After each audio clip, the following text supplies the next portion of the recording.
Well, a number of media outlets are now asking whether Congress needs to take a new look at a federal raid on Gibson guitar nearly 2 years ago.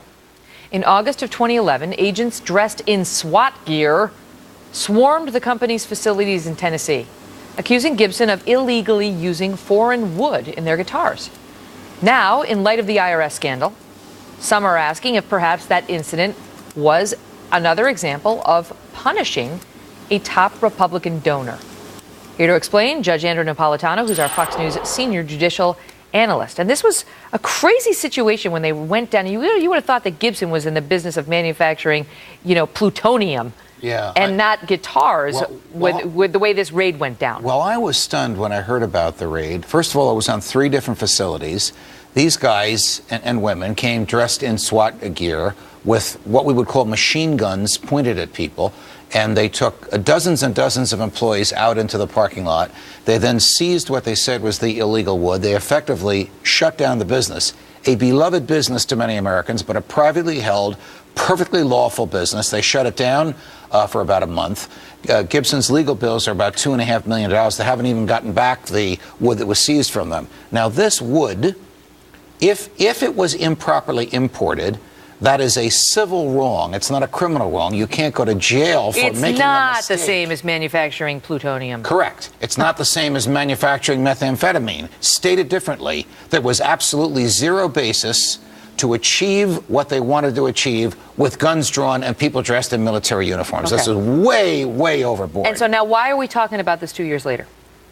Because we found out that this administration has a penchant for seeking vengeance against those who want to speak out against it, and the owner of Gibson did so verbally by endorsing Republican candidates and financially by endorsing them as well. Something that might not have occurred to those of us like you and me who watched this stuff at the time it happened. Now we see more and more of a pattern, but nothing as potentially violent as what Gibson did. State law prohibits this kind of use of force.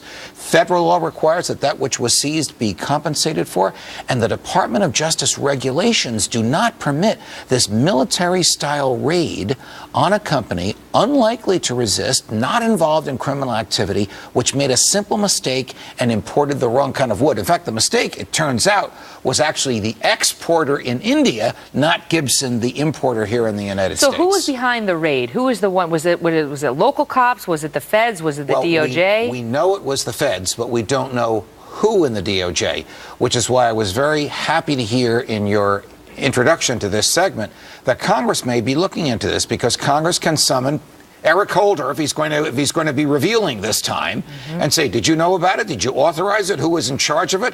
Who decided that instead of knocking on the door saying you're using the wrong wood and we're going to fine you, and if you don't like the fine you can challenge us? It's a phone call. It's a phone call. And instead sent what looked like an army to invade this place. Because now the reports are that Gibson, so their chief executive is a big Republican contributor. Right. But at the same time, this company, C.F. Martin and Company, was using the same East Indian rosewood.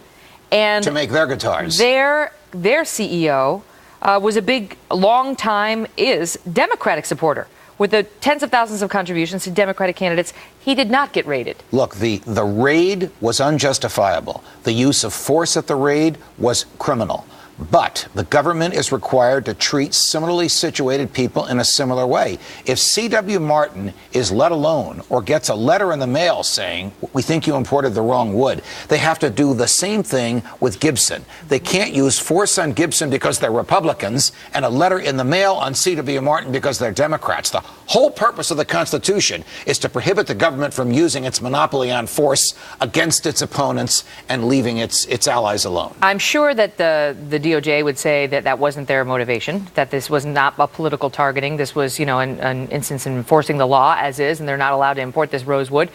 But, the problem for them now is that Eric Holder also said that he would never, prosecute a journalist. He didn't prosecute James Rosen, but he told a federal judge that he was a criminal co-conspirator in order to get a search warrant against him and so on. He told a federal judge that he was a criminal co-conspirator, knowing that he wasn't and knowing that they would never prosecute him. I would really like to know who in the Justice Department made the decision to use a military-style raid with machine guns rather than a letter in the mail in order to address an issue that is not even a federal or state crime.